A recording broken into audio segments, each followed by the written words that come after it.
તો અહીં ગુવાર બટેટાનું શાક બનાવવા માટે આપણે ગુવાર પણ 250 ગ્રામ જેટલા લીધા છે અને બટેટા પણ આપણે 250 ગ્રામ જેટલા લીધા છે. બટેટાને બાફી છાલ ઉતારીને આવી રીતે રફલી ટુકડાઓમાં કટ કરી લીધા છે. જ્યારે ગુવારનો આગળ અને પાછળનો ભાગ કાપીને આખો આપણે ગુવાર લીધો છે, જેનામાં મીઠું નાખીને આપણે 3 થી 4 વિસલ મારી દીધી છે. તો કુકરમાં તળીએ ગુવાર લઈ લીધો હતો અને ઉપર કન્ટેનરમાં બટેટા આવી રીતે લીધા હતા. હવે જે વધારાનું પાણી વધ્યું છે એને આપણે આગળ રસા તરીકે ઉપયોગ કરીશું. તો આવી રીતે ગુવાર બાફવાથી એનો ટેસ્ટ સરસ આવે છે અને ગુવાર પણ આપણો સારી રીતે બફાઈ ગયો છે. તો હવે આને આપણે મૂકી દઈશું સાઈડમાં. અહીં વધારે ગુવાર બફાઈ ન જાય એ વાતનું પણ ધ્યાન રાખજો. હવે અત્યારે આપણે એક મીડિયમ સાઇઝનું ટમેટું લીધું છે. એનો આવી રીતની આંખનો ભાગ કાઢીને આપણે એકદમ આ રીતનું ઝીણું ઝીણું સમારીને લેવાનું છે. તો એટલા નાના નાના પીસ આપણે કરવાના છે. તો અહીં આપણે ટમેટાને ઝીણું ઝીણું સમારીને લઈ લીધું છે. તમે ઈચ્છો તો ચોપરમાં ઝીણું ચોપ કરીને પણ લઈ શકો છો. હવે તીખાશ માટે હું અત્યારે આ 2 તીખા મરચાંનો ઉપયોગ કરી રહી છું. અહીં તીખાશનું પ્રમાણ તમે તમારા ટેસ્ટ અકોર્ડિંગ ઉપર નીચે કરી શકો છો. એને પણ આપણે ઝીણું ઝીણું સમારી લઈશું. તો આ મરચાં બહુ તીખા નથી આવતા. તો અત્યારે આપણે 2 લીધા છે. જો તમે તીખું ઓછું ખાતા હો તો એક જ મરચાંનો ઉપયોગ કરવાનો. હવે આ ટમેટાની અંદર જ આપણે બધા મસાલાઓ કરી લઈશું. તો સૌપ્રથમ આપણે મીઠું નાખીશું. ધ્યાન રાખજો, ગુવાર બાફતી વખતે પણ આપણે મીઠુંનો ઉપયોગ કર્યો છે, તો આ સમયે મીઠાનો ઉપયોગ સાચવીને કરવાનો. 1/2 ટીસ્પૂન જેટલી હળદર પાવડર ને 1 ટેબલસ્પૂન જેટલું કાશ્મીરી લાલ મરચું પાવડર લીધું છે. 2 ટેબલસ્પૂન જેટલું આપણે ધાણા જીરું પાવડર લઈશું. હવે આને આપણે મૂકી દઈશું સાઈડમાં.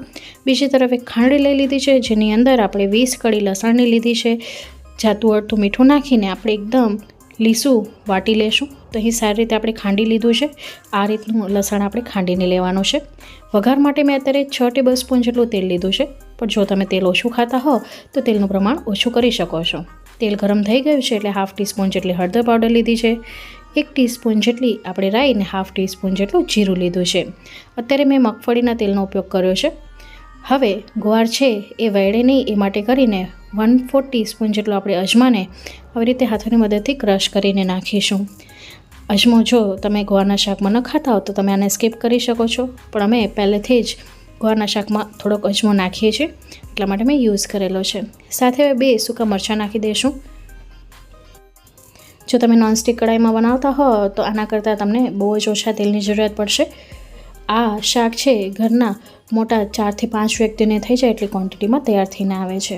હવે રાઈ જીરું તતડી રહ્યું છે તો ગેસની ફ્લેમને એકદમ સ્લો કરી દેશું અને ઉપર લીડ ઢાંકી લેશું.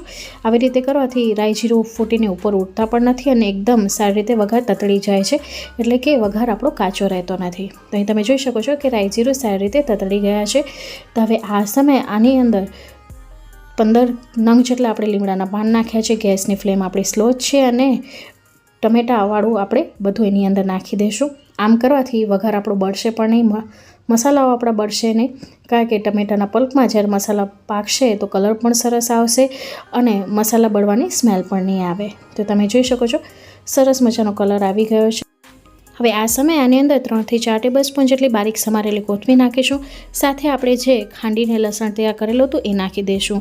આમ કરવાથી લસણની સ્ટ્રોંગ સ્મેલ પણ નથી આવતી, લસણ પાકી પડી જશે મસાલા સાથે અને એનો સ્વાદ ખૂબ જ સરસ આવે છે. કન્ટિન્યુ આપણે ચલાવતા રહીશું. અહીં તમે જોઈ શકો છો ટમેટા હવે સોફ્ટ થવા લાગ્યા છે, પણ મસાલો હજી કાચો છે. આ મસાલાને સારી રીતે પકાવશો તો જ ગુવાર બટેટાનું શાક ટેસ્ટી બને છે. એના માટે કરીને લીડ કવર કરીને એકદમ સ્લો ફ્લેમ ઉપર આપણે 2 મિનિટ સુધી આ મસાલાને પકવી લીધું છે. અહીં તેલ પણ આપણું છૂટું પડી ગયું છે. હવે શાકનો સ્વાદ વધારવા માટે આપણે આ સમયે આની અંદર 1 કળશી ભરીને દહીં નાખીશું. તો દહીં સેજ ખટાશવાળું હશે તો શાક વધારે ટેસ્ટી બને છે, પણ બહુ ખટાશવાળું પણ નહીં લેવાનું. 1 કળશી એટલે સમજી લો કે 5 થી 6 ટેબલસ્પૂન જેટલું દહીં નાખ્યું છે, ઘાટું દહીં. હવે કન્ટિન્યુ ચલાવતા રહીશું જેથી દહીં છે એ ફાટી ન જાય. તો કલર તમે જોઈ શકો છો શાકનો કેટલો સરસ આવ્યો છે.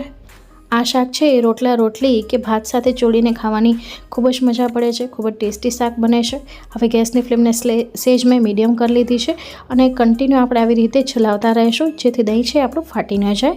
અત્યારે આપણે દહીંને 2 મિનિટ સુધી આ મસાલા સાથે સાતળ્યું છે.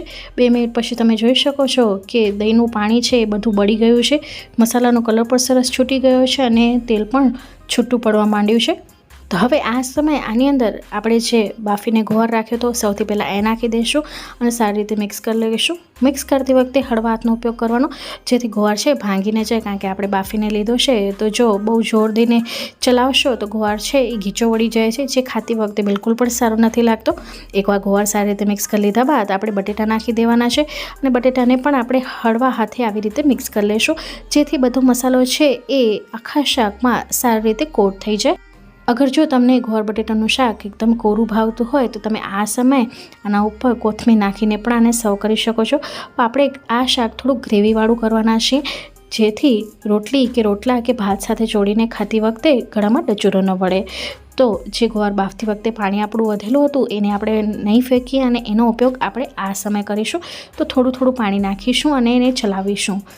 તો આવી રીતે થોડું કરીને પાણી નાખવાથી વધારે પાણી પણ નથી પડતું અને વધારે રસાદાર પણ શાક નથી થતું. પ્રમાણસર પાણી પડે છે અને જેના કારણે મસાલાનો ટેસ્ટ જળવાઈ રહે છે. તો આ પાણી આપણું ગરમ જ છે.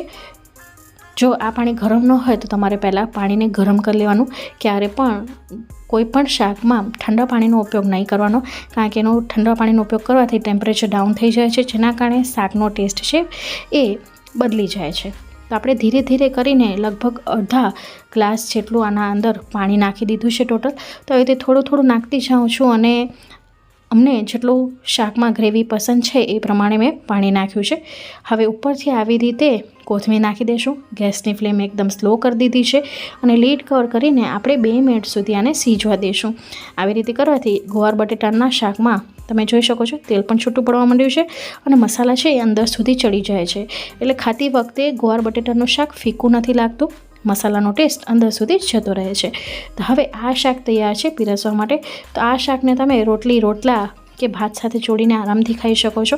તો ફ્રેન્ડ્સ, આજની અમારી રેસિપી તમને કોઈ પણ કારણોસર ગમી હોય તો પ્લીઝ મને સપોર્ટ કરજો.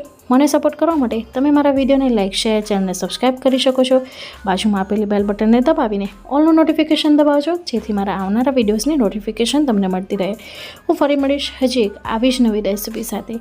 ત્યાં સુધી આવજો. Bye, take care. Thanks for watching.